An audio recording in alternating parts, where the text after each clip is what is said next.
So here we are, everybody. The time has come. The Fantastic Four First Steps is now in theaters. I'm a little late to the party here, everybody, but thank you so much for your patience and wanting to take in the time of your day to watching another one of my videos. So here we go now, everybody. I can't believe it. They finally did it. Who's to say that making a live action Fantastic Four movie was impossible?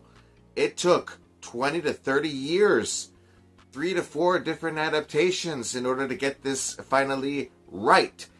For me, the 2005 version with Jessica Alba and Chris Evans and Michael Chiklis, that version I was okay with. But the sequel, a little iffy, but it was still pretty good to watch. The 2015 version, no. That one I completely disliked a lot. I never did get to see because it was never even released. It's somewhat on YouTube that I saw a few glimpses of the, was it the 1994 untheatrical release version of the first official Fantastic Four movie. That was, all this is all because, license rights, and money, things like that, as to the reasons why this franchise was never fully ever successful. But like I said, the 2005 version I really did like a lot. I think it was, in which cases was my first introduction to the Fantastic Four. I was aware of who the Fantastic Four was, but getting to see them in their actual theatrical film was the 2005 movie, and I liked it very much. It was a great summer flick. But yeah, here we are, the Fantastic Four First Steps, finally being made, being home with the Marvel Cinematic Universe. Only this time it's not even involved with the cinematic universe, in the same universe as what we've grown to know and love, with so many different story arcs, different characters, so many wins and losses. But here we are finally. I remember there was a time when this movie was officially announced, because they did gain the rights back, including with X-Men from the 20th Century Fox Studios. We knew that this was coming, and when they announced that it was happening, it was great. And then there was that big question mark as to who was going to be playing the Fantastic Four this time. And a lot of people, including myself, was leaning towards John Krasinski and Emily Blunt, which is, they them both are, in real life married, and they look like the perfect look, the perfect choices to play Mr. Fantastic and the Invisible Woman. Emily Blunt didn't want anything to do with it. John Krasinski, he's very busy with doing his directorial debuts with several other movies. So in which cases they weren't really keeping themselves available for something like this. They weren't wanting to be committed into something this huge. They wanted to go down their own route, which I fully understand. That's okay. I still wanted them to. I still wanted them to be the official cast of the Fantastic Four team. But it was great getting to seeing at least John Krasinski playing a little bit of Mr. Fantastic in Doctor Strange in the Multiverse of Madness. He was there only for a few matter of minutes, but it was great getting to see him. I remember the excitement in audiences' reactions when he popped up in there, including myself, and it was just great getting to seeing that. But yeah, here we are. Then we got the official cast. I'm terrible with names here. Usually, before I used to take notes, but right now I'm just thinking off at the top of my head. First of all, Pedro Pascal was not my first choice. I heard so many choices as to whom they wanted to play Reed Richards. And there was one in particular, which was, I forgot his name, the guy that played Kylo Ren, Adam something. But yeah, him, I didn't like it. I thought that he would have been a better Doctor Doom, but of course that wasn't going to happen. But yeah, when they announced Pedro Pascal, like I said, not my first choice. I wasn't really too fond of it. I love Pedro Pascal. But then when the marketing kept on coming in more and more and more, I started to realize that, yeah, this guy's really growing on me. I can actually see this. And when I saw him in the movie, I loved his performance. He was the perfect Reed Richards. I'm telling you, the perfect Reed Richards. A lot of people would complain because he's Latino, and they're saying, oh, well, in the comic, he's not Latino. I'm like, okay, well, 2005, Jessica Alba playing the Invisible Woman. She's Latina. Nobody complained about that. The only reason why she was even casted to be playing in the Invisible Woman because she was the it girl at the time. You know, she was very attractive, very beautiful. She is a great actress. And she's actually from where I'm from, here in Texas. But yeah, when she was casted, I didn't hear any complaints. But this one, as soon as you get to see his performance in this movie, oh my gosh, this is fantastic. I loved his performance. He was great, and I'm really looking forward to seeing more of what he has in Avengers Doomsday. Which, by the way, after this movie, we're not going to get another Marvel film until the end of next year. The next film is Avengers Doomsday, and it won't be released until December of 2026. Isn't that insane? It was supposed to be a summer flick coming out in May, but that's not going to happen because there's more money to be to get in December now rather than in the summertime. Bummer. I love summer flicks, especially when it's a big blockbuster like the Marvel movies, but not this time. So yeah, it's going to be a Christmas flick. But yeah, and then when you get Vanessa Kirby playing Invisible Woman, not my first choice either, but she did a phenomenal job. Not just fantastic, phenomenal. Because when you look at the other adaptations of the Invisible Woman, the way that I picture the Invisible Woman is she has that motherly vibe, you know, not just to the Fantastic Four team, but to, you know, the audiences, the readers of the comic books, you know, she just gives off that motherly vibe. And even though that she is playing a mother in this movie, this is not really a spoiler there. She does play a mother in this, and you know, she really gives off that motherly vibe, and I love it. She did a really great job. And the chemistry between her and Pedro Pascal was great. You would really believe that those two had actual chemistry off camera. Of course, obviously they don't. You know, they're really good friends. They work together very well. But in the movie itself, you really believe the very connection, the love connection between them two. The love marital relationship between the two is very strong. So and then we get Johnny Storm. I don't remember the guy's name, but yeah, I saw him in Stranger Things. I saw him in A Quiet Place Day One. I know I saw him someplace else, but yeah, he does really great as Johnny Storm. He's very smarter and sort of like the ladies' man Human Torch that we know before. But this time he goes under investigation for the Silver Surfer, who is brought into this as well, whom I've seen in Ozark on Netflix. I don't see her anywhere else. I'm sure she's something. She's coming out with this other movie called Weapons, and I want to see that one too. But yeah, when I see the Silver Surfer, people were complaining about that too. They're saying, "Oh, see the Silver Surfer? She's not female. She's this guy, you know, that we remember from Rise of the Silver Surfer back in 2007." It's like, that was a great adaptation of the Silver Surfer. I love the 2007. What's his name? Norman Rad. And this one is Sala Ball, I think her name is. But yeah, supposedly there is a female version of the Silver Surfer in the comic books, and here she is. So people need to stop complaining. They're not, woman fronting everything, excluding men's starring in the films, things like that. So no, it's nothing like that.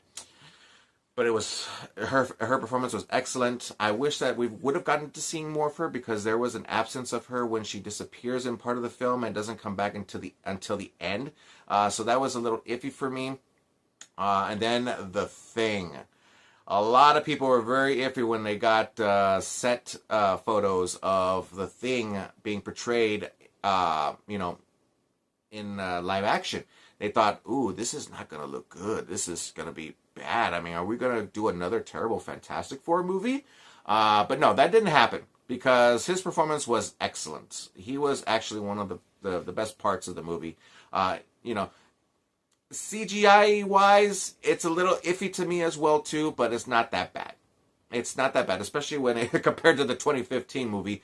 No, being butt naked just rocks. That was not really for me. I like the fact that he's fully suited. There's a part or two where he's, with just the, without the top part of the uniform. Which, by the way, the outfits look great. I love the 60s Jetson look to this, knowing to being, it is set in the 60s, but in a whole other universe, which is why it gives the movie fresh air. ladies and gentlemen. It gives the movie fresh air, and I love it. I love the fact that they do that.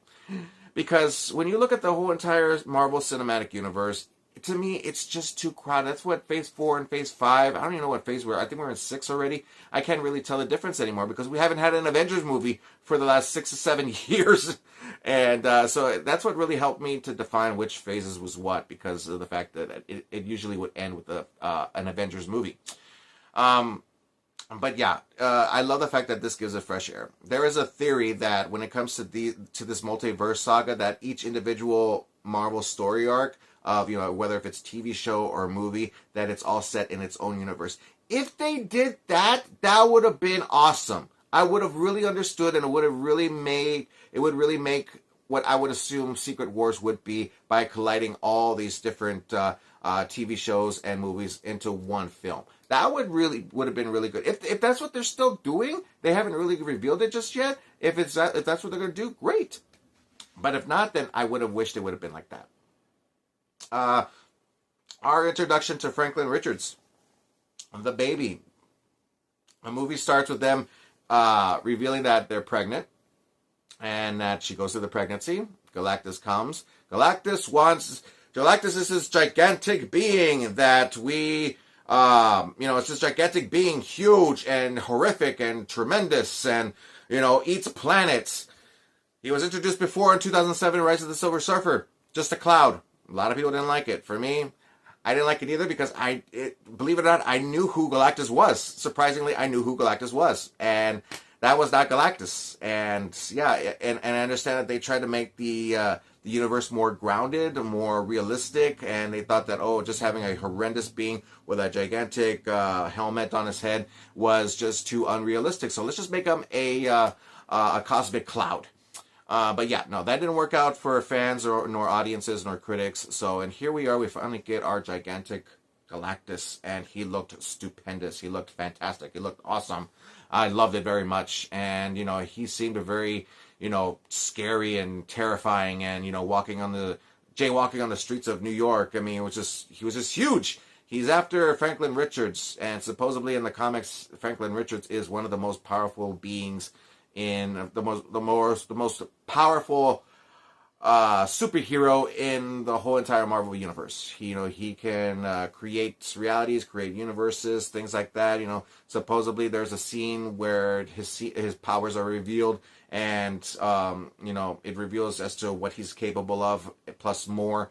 So it's great. Galactus. You wonder what's going to happen to this character. How can you defeat such a being? And the way that they do it immediately. I took my family with me, and I had my brother sitting right next to me, and he told me right when what happened to Galactus in the movie, he leans up next to me. He's like, "Don't worry, he's going to come back." Like, not that he knows what's going to happen. It's just that it's pretty obvious. Like, okay, if you don't kill a character off, evidently they will come back. Whether if it's next a year or 2, 5, 10 years later, it doesn't matter. The Incredible Hulk's, for example, it's 15 years later, and then we get the return of these characters in Captain America: Brave New World. So anything can happen. I did bring my wife and my daughter along with me, but my daughter, she's only 2 years old. I want to introduce her to Daddy's world of going to the movies and enjoying movies. But I think she's still too young. She's not really understanding what it is that she's watching just yet.